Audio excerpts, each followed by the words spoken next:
7 عورتیں جن سے شادی کرنا حرام ہے اور وہ نسبی ہیں، نسب سے 7 عورتیں حرام ہیں. بتائیے کیا کون کا؟ ماں، بیٹی، بہن، پھوپھی، خالہ، بھتیجی، بھانجی. یہ بتائیے.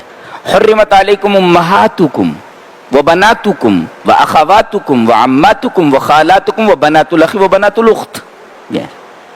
کتنے ہوئے؟ 1 2 3 4 5 6 7. 7 محرمات نسبی ہیں، نسب سے ہیں، خون ایک ہے سب کا.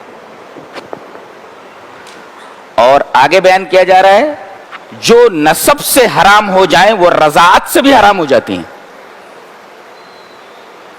مثلا کسی بچے نے کسی عورت کو دودھ پی لیا، اس کی رضائی ماں ہے، اب اس کی بیٹی سے شادی نہیں کر سکتا، یہ وہ اس کی رضائی بہن ہے. وہ تو یہی 7 رضاعت سے بھی حرام ہو جائیں گی. تو 7 عورتیں نسب سے حرام ہیں اور وہی 7 عورتیں رضاعت سے حرام ہیں. اور وَأُمَّهَاتُكُمُ اللَّاتِي أَرْضَعْنَكُمْ وَأَخَوَاتُكُم مِّنَ الرَّضَاعَةِ کہہ کر کے بات کو ختم کر دیا گیا. تو 7 عورتیں جو حرام ہیں وہ نسبی ہیں، نسب سے، خون ایک ہے. اور 7 عورتیں رضائی، رضاعت سے آتی ہیں. وہ 7 7 14 ہو گئی. اچھا 4 عورتیں مصاہرت سے آتی ہیں، سسرالی رشتے سے آتی ہیں. ساس، بہو اور 2 بہنوں کو ایک ساتھ جمع کرنا. ایک ساتھ 2 بہنوں کے ساتھ نکاح نہیں کیا جا سکتا ہے. تو ساس سے نکاح نہیں کر سکتے، بہو آپ کی ہے اس سے نکاح نہیں کر سکتے آپ، اور 2 بہنوں کو آپ ایک ساتھ نہیں رکھ سکتے. 3 چوتھی ہے ربیبہ.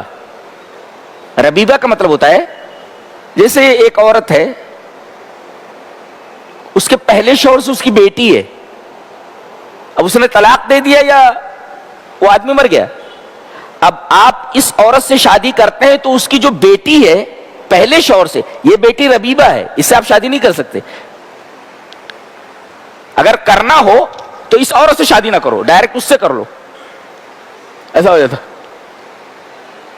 اگر آپ نے ماں سے شادی کر لی تو یہ جو بیٹی ہے اس کی، اگرچہ وہ دوسرے شوہر سے، وہ ربیبہ ہے، اس سے نکاح نہیں کر سکتے آپ. تو یہ 4 رشتے جو ہیں یہ سسرالی ہیں، مصاہرت سے ہیں، یہ حرام ہے.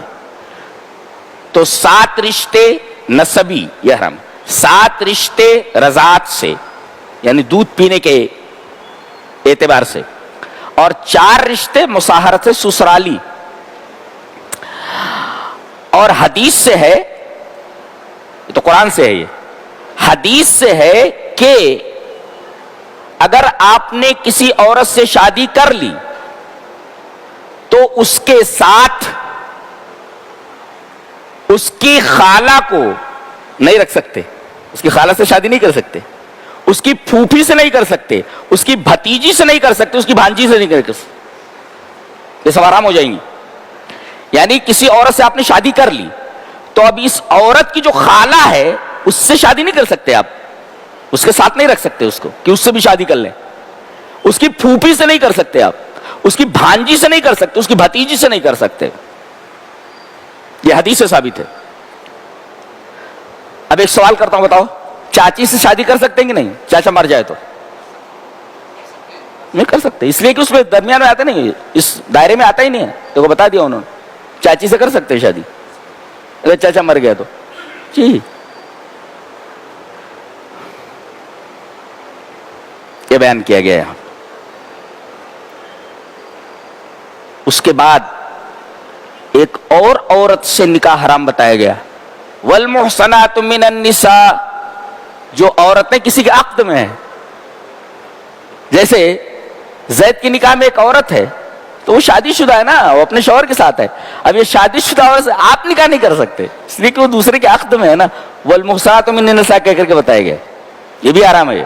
جب تک وہ اس کے عقد میں ہے تب تک آپ اس سے نکاح نہیں کر سکتے. والمحصنات من النساء کہہ کر کے بتایا گیا یہ عورت بھی حرام ہے. اس کے بعد اصول بتایا گیا وَأُحِلَّ لَكُم مَّا وَرَاءَ ذَلِكُم, اس کے علاوہ جتنی بھی عورتیں ہیں سب حلال ہیں. ایک نقطہ اس کے اندر یہ معلوم ہوا کہ الحرام محصور لہو حد, یعنی حرام کی حد ہے, لمیٹڈ ہے. والحلال